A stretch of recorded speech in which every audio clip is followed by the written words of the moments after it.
জয়গুরু। আমরা সবাই জানি যে আমরা যতটা ভালো কাজ করি এবং যতটা খারাপ কাজ করি সেটা কিন্তু আলটিমেটলি যদি 50-50 হয় তাহলে সেটা নিউট্রালাইজ হয়ে যাবে। আবার যদি ধরুন আমরা যদি ভালো কাজ করি তখন কিন্তু সেটা আমরা যেটা বলি পুণ্য, সেটা পুণ্য হয়ে জমতে থাকে।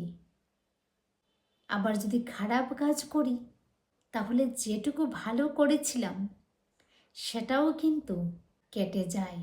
এইভাবেই একবার একজন শ্রী শ্রী ঠাকুরকে প্রশ্ন করেছিলেন যে দেখবেন আমাদের চারিপাশে অনেক লোক আছে যারা খুব বেশি সৎকর্মে জড়িত, ওনারা খুব সৎ কাজ করেন, কিন্তু দিন শেষে ওনাদের উন্নতি আর হচ্ছে না।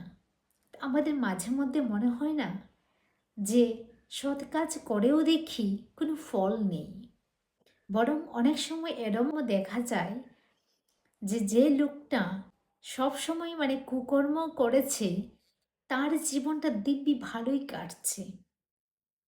আমরা সেটা স্বাভাবিকভাবে আমাদের আশেপাশে আমরা দেখি এরকম যে একটা লোক খুব সৎ, খুব ভালো ব্যবহার করে সবার সঙ্গে, কিন্তু তার জীবনে অনেক কষ্ট।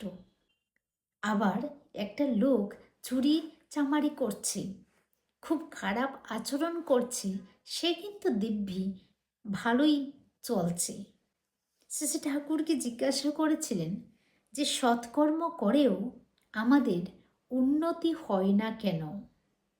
উত্তরে তিনি বলেছেন, আমরা অনেক সময় ভালো কাজ করি, সেই ভালো কাজের ফলে আমরা খানিকটা উৎকর্ষ, যোগ্যতা, বোধ বিকাশ ও আত্মপ্রসাদ লাভ করি।